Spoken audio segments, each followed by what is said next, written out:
Hello everyone! This video is going to show you several things. I'm going to use Happy Valentine's Day since that is coming up around the corner.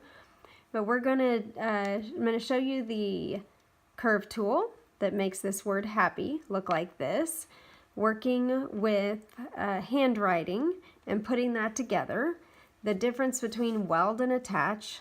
Going to be several different little snippets all in one video here. The first thing I'm going to do is determine my cookie cutter. So when I'm making a stencil, I have in mind what cookie cutter I will be using that on. I measure my cookie cutter and then I put a shape in.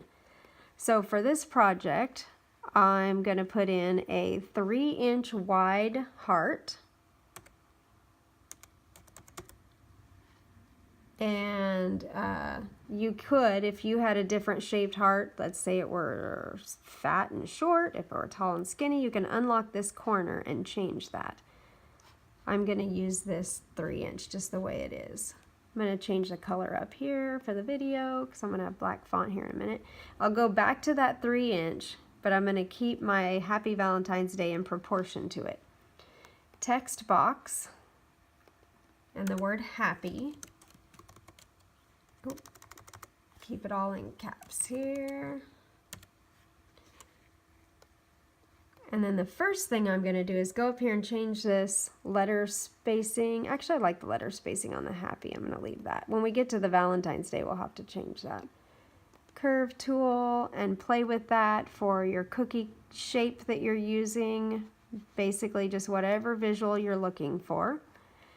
And then another text box for the word Valentine's. Uncapital Valentine's.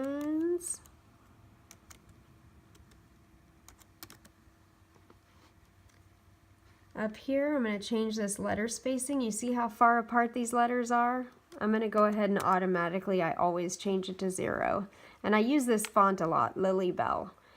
And I've already figured out that when I come over here to ungroup, so that I can move these around, if I move the N over to the right 1, then I need to move the E over 2, and I'll move the L over 3. Makes it fast to work with when you get a font that you work with a lot and you figure out the spacing on it. I'm going to leave that there for now. Let's see, the T. Go to the I is going to be 1 over, the N will be 2 over, E3, S4, and then I just move this wherever I like it. It's never where I want it when they started out. I don't like their spacing. So now, gonna put all of this together. Just drew a box around it, and I'm gonna weld that, and I'll show you the reason. If I just attach this, when I go to cut this out, everywhere I attach these letters, you can't really see it in this preview very well, but everywhere I attach this, there will be cut lines in the L where I attach the A, cut lines in the E where I attach the L. So we need to, rather than attach, you need to weld cursive fonts. Oop. Move that out of the way so I can make that smaller again. And weld. You do want to be careful with the weld function because once you save it, sorry, my cat's trying to help me here. Once you save a project after you've welded, you can't undo the weld. So you do want to either do that at the beginning of a project, use it sparingly, but definitely in fonts like this, you would want to use the weld. And we'll get the word day. Text. Ungroup,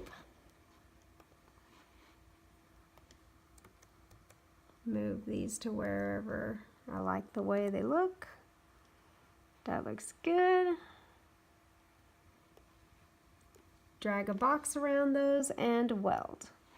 So now those will stay as one unit. I have the day selected, grab Valentine's Day, so I'm holding my shift key down to grab each item. So now I have over here in the layers panel, the dark gray, I have day, Valentine's, happy, and my heart. And I'm going to align those, center them horizontally. So that's going to line them up horizontally. Then I decide, do I like the way this looks in my cookie? Is it too close to the edge of my cookie? And what I would do then is grab Happy Valentine's Day. Maybe I'm going to make it a little bit smaller. Now I'm going to go ahead and grab my heart again because I decided that I think it needed to be a little smaller. Now I'll look at that and I'll decide that I don't really like this one in particular, especially with the curve. This is all selected still, so let's just say I were to align it vertically. Let's see, center vertically. Oh, that undo. I didn't attach them all yet, so that did that. But let's go ahead and attach those 3 words so that they stay as one unit. Grab the box, align, center, and you see how that P ends up way at the top. So a lot of the times I'll center things to start with and then I'll use my arrow key so I don't mess with the left and right. But I'm just going to move it up to where I like the way it looks. And I think that'll fit there. So now, I know this has to fit on a 3-inch heart. So how big does this have to be? Well, I will grab this attach group here, which is all these 3 words, and I'll grab this heart, and I'm going to make this go back down to my original 3 inches wide. So I know that if I delete this heart,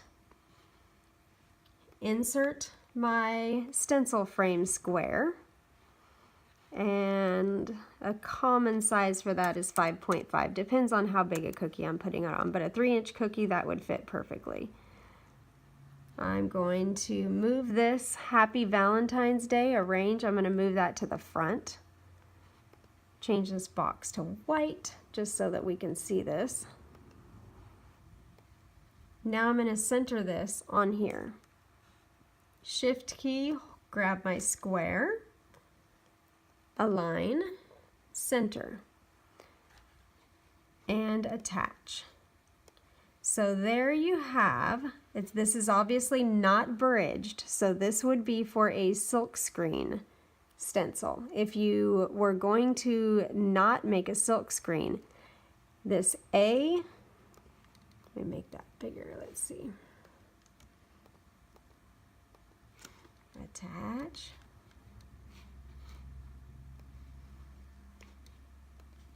So if I were going to make this into a silk screen, or not a silk screen, just a plastic stencil, this A, the P, the hook of the Y, there's a lot of bridging in there. It can be done for sure, but I tend to do a lot of silk screens just because they're way less work than all that bridging. So we'll get rid of that. So this is attached, it's ready to cut, ready to go. If I hit make it, which I don't have my machine plugged in, but I'm going to want to personally for myself, I like my silk on top, so I'm going to mirror. And that is ready to cut on my Heat and Bond HTV. And there's information on that in the stencil supplies file and information on how to use it as well. If you have any questions at all, feel free to place them in the comments. Have a great day.